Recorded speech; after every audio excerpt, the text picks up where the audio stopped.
So Sundararamareddy గారు, మరి ఇటువంటి డౌట్స్ కి సంబంధించి ఎవరికైనా క్లారిఫికేషన్స్ కావాలంటే, సమాధానం కావాలి అంటే మరి అంటే దానికోసం ఏదైనా ఒక ప్లాట్ఫామ్ ఏదైనా మీరు ప్లాన్ చేశారా? బేసికల్ గా మీకు మన సుమన్ టీవీ దాంట్లో బోల్డ్ అని వీడియోస్ దొరుకుతూ ఉంటాయండి. మీరు స్లోగా రోజుకు ఒక అరగంట అవి వాచ్ చేసుకుంటూ సైకాలజీ డెవలప్ చేసుకోవటం ఒక పద్ధతి.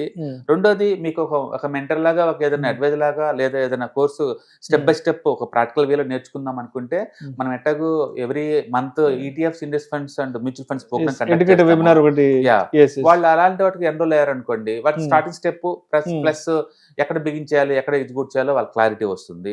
ఇంకా ఇంట్రెస్ట్ ఉండి ఒకవేళ ప్రాక్టికల్ వేలో యాక్టివ్ ఇన్కమ్ లా సంపాదించుకుందాం అనుకుంటే ఇంట్రెస్ట్ ఉంటే ఫర్దర్ వాళ్ళు ఎక్స్ప్లోర్ చేసుకోవచ్చు అనమాట.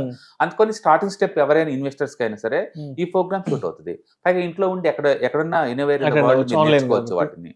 అందుకని మీకు ఎవరైనా ప్యాసివ్ ఇన్కమ్ లాగా మీ ఫైనాన్షియల్ గోల్స్ కి స్టాక్ మార్కెట్ ను వాడుకుందాం అంటే ఎలా వాడుకోవచ్చు, రిస్క్ లేకుండా ఎలా చూసుకోవచ్చు, వీటిని ఎక్కడ ట్రాక్ చేసుకోవచ్చు, అప్ టు ఇన్ఫర్మేషన్ ఎక్కడ దొరుకుతుంది, ఇవన్నీ కూడా ఆ వెబినార్ లో మనం చెప్తాం కాబట్టి వాళ్ళకి అది యూజ్ అవుతుంది.